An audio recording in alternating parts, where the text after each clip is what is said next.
Hey everyone! Today, we're going to talk about something pretty interesting. How knights and squires lived their lives back in the Middle Ages. You might be wondering, if they weren't out farming or making stuff to sell, how did they survive? I mean, they needed food, clothes, armor, horses, all those fancy things that came with castle life. And let's not forget the huge castles themselves, all the wars they fought, the big feasts, and even their downtime. So where did all this support come from? Well, here's the deal. There was a bishop from way back then who summed it up nicely. He said God basically split humanity into three groups. First, you had the priests. They were responsible for praying and keeping everything spiritual running smoothly. Then you had the knights, whose job was to protect society and keep order, or at least try. Finally, there were the peasants, the ones doing all the hard work, growing food, and keeping everyone else fed and clothed. So yeah, the whole system rested on the backs of the peasants. They were called serfs, or villeins, which sounds harsh, but that's just what people called them back then. Here's how it worked. The land around a castle, usually stretching for miles, belonged to the lord of the castle. This area was called a manor. But here's the catch. The lord didn't actually own the land outright. He had to swear loyalty to someone higher up, like a bigger lord or a king, who could also demand loyalty from him. It was kind of like a pyramid scheme, but with land instead of money. Now, most of the manor wasn't directly managed by the lord himself. He didn't want to get his hands dirty planting crops or herding sheep. Instead, he gave parts of the land to peasants to farm. As long as these peasants did what they were supposed to do, they got to stay on the land, and their kids could inherit it later. The part of the manor the lord kept for himself was called the domain, and we'll get into that in a bit. There were also shared areas, like pastures where everyone's cattle grazed together, woods where pigs could feed on nuts and acorns, and fields set aside for the peasants to grow their own crops. Speaking of fields, this is where things get really interesting. The farmland was usually divided into three main sections. One field would have winter crops like wheat, another would have spring crops like oats, and the third would just sit empty. One year it grew grain, the next year it rested to regain its nutrients. This resting period was called lying fallow. Back then, people didn't know much about fertilizers or smart crop rotation, so this was their best shot at keeping the soil healthy. Oh, and one more thing. The peasants' plots weren't neatly grouped together. No, each farmer had strips of land scattered across all three fields, separated by unplowed grass. Sounds chaotic, right? Nobody knows exactly why they did it this way, but somehow it stuck for centuries. But wait, there's more. In exchange for using the land, the peasants owed the lord a lot. Like, a lot.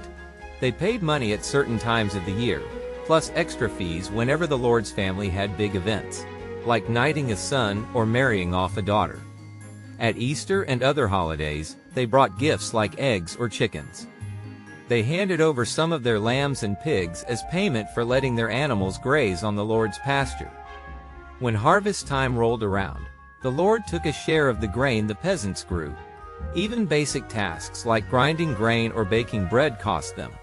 They had to use the Lord's mill and oven and pay for the privilege. And don't think the payments stopped there.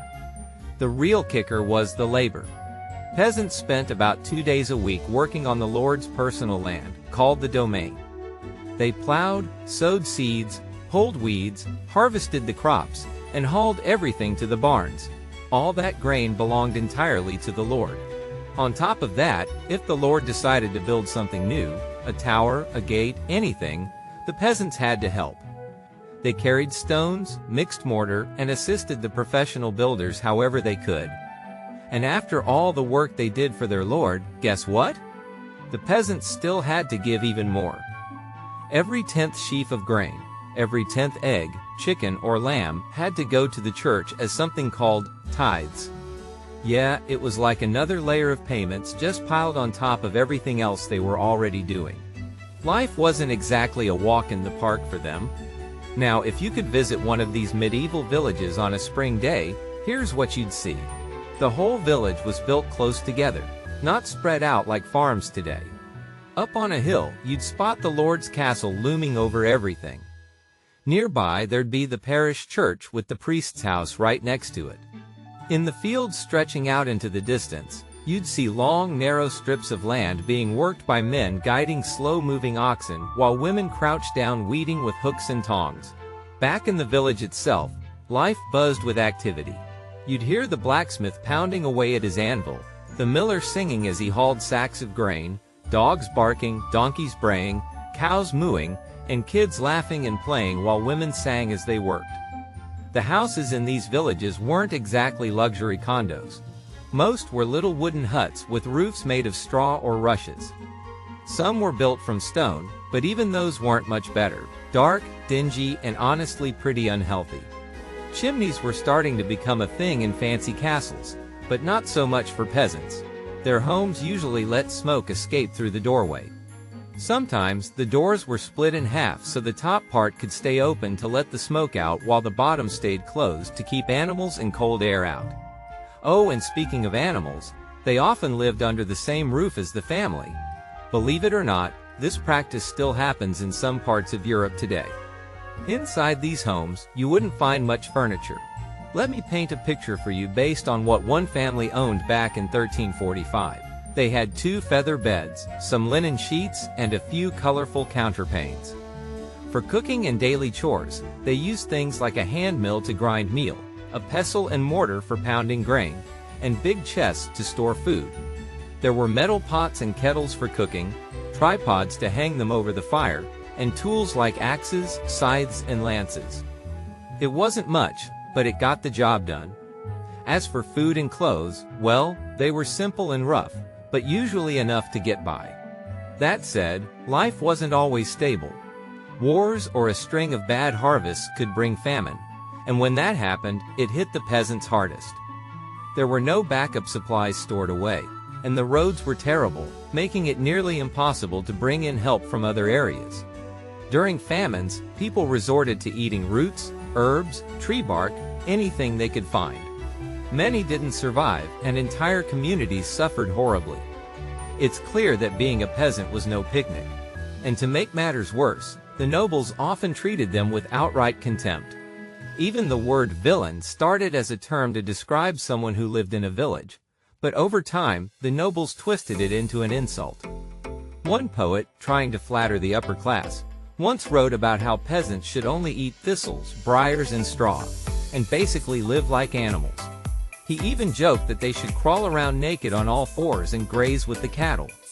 Yikes! That gives you a sense of how little respect some nobles had for the people keeping their world running.